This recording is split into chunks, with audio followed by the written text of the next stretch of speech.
भाग ओनर है का नया खरीदाइल बा तुमसे सुबह में गंदा हो गए। हाँ। सुनो ए अब है सोन पापड़ी तहार है सब सामान तहार। हाँ। आई हमार ठीक है आओ पूरा हम लोग जाते ही जा चाबी दो चाबी हम चाबी लेके आते हैं कौन हाई वाला चाहिए घाई वाला चाहिए हमरा हाई चाहिए। हाँ, हम चाबी लेके आते हैं। हाँ। तो अपन गाड़ी में बैठा तो अपन ठीक बा ठीक है। हाँ ठीक बा जल्दी आई हम जल्दी आए। जय लक्ष्मी देखा ये बरकत होला। हाँ, हाँ। साइकिल चलाओ चलाओ हाँ। आ टेम्पू पर बैठ गई बा बढ़िया हो जाए यार। सोन पापड़ी साझे की है बकरे कटी आज बोले मत तू बोले मत। हाँ। ए जल्दी ले आओ ना। हाँ जल्दी आओ थी। हेलो चाबिया न दे दा गाड़ी पर एकदम 120 के स्पीड में चलाए खाली चाबी आ जाए दो चाबी आई ला 120 के स्पीड में हम एकरा के हका नहीं।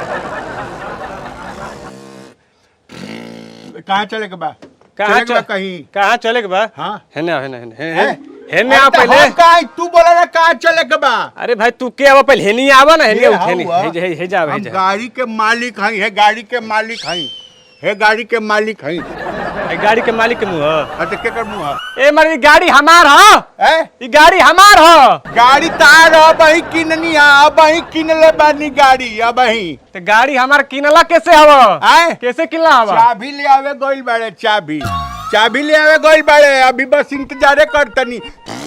ए मन रही दोनों गाड़िया हमारा घर हमार बाबूजी यही नहीं का पूरा घर एकलौता हम ये तो खरीद कैसे लेला चाबी के लावे तार भाई होई है वो कहत रहे गाड़ी हमरे है एकलौता ही पहले ही बोलनी हम एकलौता ही एके गो बाड़ा एके गो बानी तो ऊ के रहले हां जोन बेचले हां हमरा से तू के हवा एजा कहां से आइल बड़ा ई पहले बतावा। अरे हम हई सोन पापड़ी बेचत रहनी हां सोन पापड़ी एक डिब्बा ले ले हां हम छोड़ देनी है सब साइकिल उकिल सारा माल सहित दे देनी कल की कहीं ले जाई हमार गाड़ी है ले जा जापान से मंगवा ले साइकिल ले गेल तार उ साइकिल अब माल सब सोन पापड़ी एक डिब्बा ए मार दे तूने चिन्हला कैसा नालो आदमी है बहुत मोटे मोटे गांडा लेखा डाला